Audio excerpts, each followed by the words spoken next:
Inilah kisah cinta seorang lelaki penyembah berhala dengan putri kesayangan Nabi Muhammad. Dikisahkan, dahulu putri Nabi Muhammad yang bernama Zainab pernah mengalami cinta beda agama dengan seorang lelaki kafir Quraisy. Lika-liku perjalanan cinta mereka berdua ini lantas membuat Nabi Muhammad terkagum. Zainab adalah putri tertua dari Nabi Muhammad dan Siti Khadijah. Saat Zainab memasuki usia yang layak untuk menikah, ia dilamar oleh Hala binti Huwailid, yaitu bibi dari ibundanya, untuk dijodohkan dengan anaknya yang bernama Abul As bin Robi. Pinangan itu lantas diterima dan Zainab pun menikah dengan Abul As. Dari pernikahan tersebut, Zainab lantas dikaruniai dua anak, yaitu Ali dan Umamah. Pernikahan Zainab ini terjadi sebelum Nabi Muhammad diangkat menjadi Rasul. Ketika Rasulullah menerima wahyu Islam, Zainab termasuk orang yang pertama kali mengimaninya. Sayangnya, suami Zainab tetap sulit meninggalkan agama nenek moyangnya. Hal ini lantas membuat pernikahan mereka sulit dipertahankan, di mana Zainab memilih agama Islam, sedangkan Abul As tetap pada agama nenek moyangnya, yaitu penyembah berhala. Abul As kemudian bergabung dalam tentara kaum Quraisy yang memerangi Nabi Muhammad dan kaum muslimin. Namun dalam perang Badar, Abul As tertangkap dan menjadi tawanan umat Islam. Suasana lantas menjadi tegang karena sesungguhnya Abul As adalah menantu Rasulullah yang menjadi tawanan perang. Dalam suasana tegang seperti itu, kaum kafir Quraisy mengirimkan utusan untuk menukar Abul As dengan tawanan yang lain. Dengan kesetiaannya, Zainab mengirimkan kalung hadiah pernikahan dari ibundanya demi menebus Abul As. Abul As adalah suami yang sangat dicintai Zainab. Ketika Rasulullah melihat kalung Zainab yang merupakan hadiah dari ibundanya Khadijah, hatinya pun merasa iba. Rasulullah lantas bersabda, "Wahai kaum muslimin, jika kalian dapat melepaskan tawanan bernama Abul As serta mengembalikan tebusannya kepada Zainab, maka silakan kalian melakukannya." Mendengar sabda Rasulullah itu, umat Islam yang terlibat perang kemudian mau melepaskan tawanannya yang tak lain adalah Abul As. Suami Zainab itu pun lantas dilepaskan dan tebusan dikembalikan. Saat dilepaskan, Rasulullah memberi syarat kepada Abul As. Syaratnya, jika dilepaskan, maka Abul As harus mau bercerai dengan Zainab. Akan tetapi, ia boleh bersama Zainab apabila ia mau memeluk Islam. Sayangnya, Abul As tetap memegang teguh agama nenek moyangnya, yaitu penyembah berhala.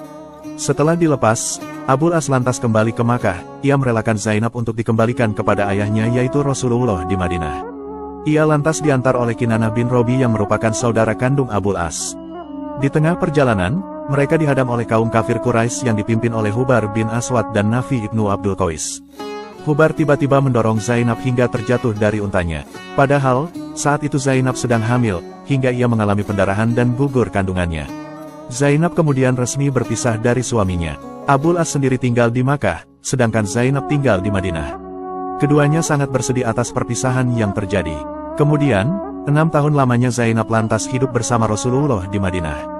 Selama itu pula, tak henti ia berdoa agar Allah berkenan melapangkan hati suaminya untuk menerima Islam. Sampai suatu saat tepatnya pada bulan Jumadil Ula tahun 6 Hijriah, Abul As keluar untuk berdagang ke negeri Syam. Ketika hendak kembali pulang, di tengah perjalanan ia bertemu dengan pasukan Rasulullah. Mereka meminta semua harta yang dibawa dan ia pun kemudian menyerahkannya. Dengan demikian, habislah semua harta Abul As dan harta orang lain yang dibawanya. Abul As lantas tidak dapat mengembalikan amanat yang diserahkan kepadanya. Semua harta telah habis, sementara orang-orang yang menitipkan dagangan menunggu kepulangannya. Dalam keadaan bersedih, ia teringat pada Zainab yang sangat mencintai dan setia pada dirinya. Abul As lantas masuk Madinah secara sembunyi-sembunyi pada waktu malam. Ia meminta pada Zainab untuk memberikan perlindungan, serta menolong untuk mengembalikan hartanya. Zainab kemudian memberikan perlindungan pada mantan suaminya itu.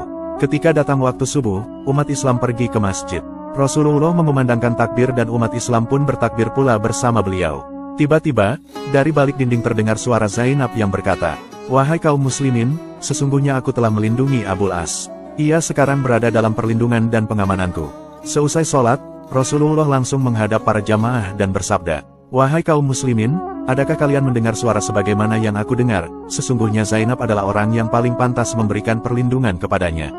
Kemudian Rasulullah menemui Zainab lalu berpesan, "Wahai putriku, hormatilah kedudukan Abul As. Sebab tidak ada jalan baginya untuk lepas begitu saja, serta dirimu sama sekali tidak halal baginya selama ia masih musyrik." Di tahun berikutnya tepatnya pada tahun 7 Hijriah, Abul As datang kembali ke Madinah dalam keadaan telah memeluk agama Islam. Ia pergi sebagai muhajir. Ia kemudian dipersatukan kembali dengan Zainab dalam hubungan pernikahan yang Islami. Melihat kesetiaan itu, Rasulullah sangat kagum dengan Zainab yang setia pada suaminya meski telah lama berpisah, serta telah memutuskan syahwat terhadapnya demi memenuhi perintah Allah. Di mana, Zainab tetap bersikap baik dan setia dalam memberikan pertolongan kepada Abul As. Mereka berdua kemudian hidup bahagia dengan tali cinta kasih yang kuat hingga akhir hayatnya. Sungguh Zainab adalah sosok wanita yang memiliki keteladanan yang indah, yakni kesetiaan seorang istri pada suami, ketulusan cinta dan keteguhan iman. Semoga kita semua bisa meniru akhlak mulia Siti Zainab ini, amin.